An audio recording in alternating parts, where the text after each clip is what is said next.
वज़ीराअज़म इमरान खान जी क़ौमी सलामती कमेटी बाबत इजलास में शिरकत न करण जो मामलो तकरारी बणजी वियो।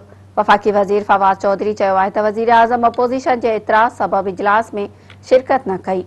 क़ौमी असेंबली सेक्रेटरीट जे तर्जुमान बि फवाद चौधरी जे बयान जी तस्दीक़ करे छॾी, जॾहिं त नून लीग वफ़ाक़ी वज़ीर जो बयान कूड़ो करार ॾिनो आहे। इतलात वारे वफ़ाक़ी वज़ीर फवाद चौधरी चयो आहे त वज़ीर आज़म क़ौमी सलामती कमेटी जे इजलास में शिरकत लाइ अची रहियो हुयो, पर अपोज़िशन लीडर शहबाज शरीफ जो क़ौमी असेंबली जे स्पीकर खे पैगाम वियो त वज़ीर आज़म ईंदो त हू इजलास में न ईंदो।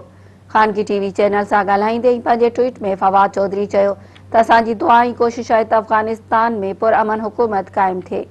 हुन चयो त तालिबान जो हुकूमत में अचणु एतिरो आसान नाहे। असां चाहियूं था त अफ़गान तालिबान खणी हुकूमत में ॻाल्हियूं थियनि।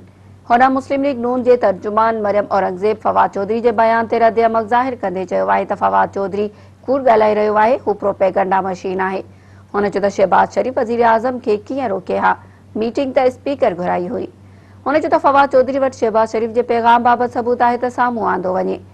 हुन सवाल उथारियो त छा इमरान खान कोरोना जे नेशनल पार्लियामानी मीटिंग मां शहबाज शरीफ जे चवण ते हलियो वियो हुयो। ॿिए तरफ़ क़ौमी असेंबली सेक्रेटरीट जे तर्जुमान वज़ीर आज़म जी क़ौमी सलामती कमेटी जे इजलास में शिरकत न करण बाबति वज़ाहत कई आहे त वज़ीर आज़म हमेशह पार्लियामानी कमेटी में शिरकत लाइ आमदा हूंदो आहे। तर्जुमान मूजिब वज़ीर आज़म जे इजलास में न अचण जो वाहिद सबब कुछ अपोज़िशन अॻवाननि जा ख़दशा हुया। कुछ अपोज़िशन अॻवाननि तरफ़ां असेंबली सेक्रेटरीट खे ख़दशा पहुचाया विया हुया।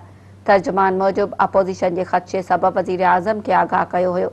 अपोज़िशन इजलास में शिरकत करे इन करे वज़ीर आज़म शिरकत न करण जो फ़ैसिलो कयो। ॿिए तरफ़ काबीना सेक्रेटरीट पारां ॿुधायो वियो आहे त क़ौमी सलामती बाबति पार्लियामानी कमेटी जे इजलास में जिन महिमाननि जी शिरकत जी लिस्ट ॾिनी वई हुई, उन में वज़ीर आज़म जो नालो शामिल ई न हुयो। महिमाननि जी लिस्ट में चेयरमैन सेनेट समेत ख़ासि महिमाननि जा नाला शामिल हुया।